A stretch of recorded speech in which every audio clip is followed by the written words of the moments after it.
ఇవి తూర్పు పొడజాతి ఎద్దులు. ఇక్కడ ఈ స్వామి రైతు కంబాలాపురం గ్రామము, శ్రీరంగాపురం మండలము, వనపర్తి జిల్లా, తెలంగాణ. ఈయన తూర్పు పొడజాతి ఈ ఎద్దులతో, ఈ బసవన్నలతో సేద్యం చేస్తూ ఈ విత్తనం వేస్తున్నాడు. అంటే బుడ్డలు, పల్లి, గ్రౌండ్ నట్స్. ఇవి ఏర్పాటు ఎలా ఉంటుందంటే, ఇక్కడ కింద 3 నాగళ్ళు ఉంటాయి. తర్వాత ఈ వ్యవస్థ సెటప్ అంతా ఉంటుంది.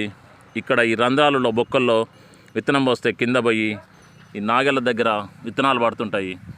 ఈ తాళ్ళు ఏర్పాటు అంతా ఉంటుంది.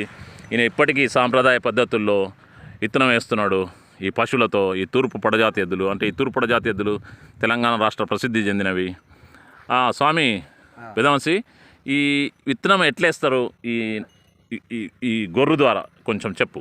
మంచులు వేస్తారు, ఇట్లా మంచులు వేస్తారు. ఆ రంధ్రాలలో పడిపోతాయి.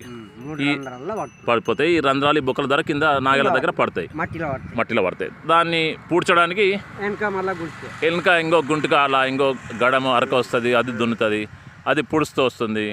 ఇంకా ఈ సేను అంతా బ్రహ్మాండంగా వస్తుంది.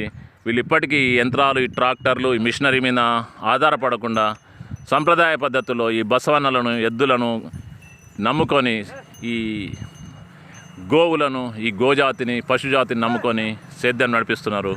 జై జవాన్, జై కిసాన్, జై గోమాత, జై బసవన్న. యూట్యూబ్ ఛానల్ ABCDF फसल फार्मिंग फाइल्स ऑफ KVR. धन्यवाद. जय हो. जय गौमाता, जय बसवन्ना,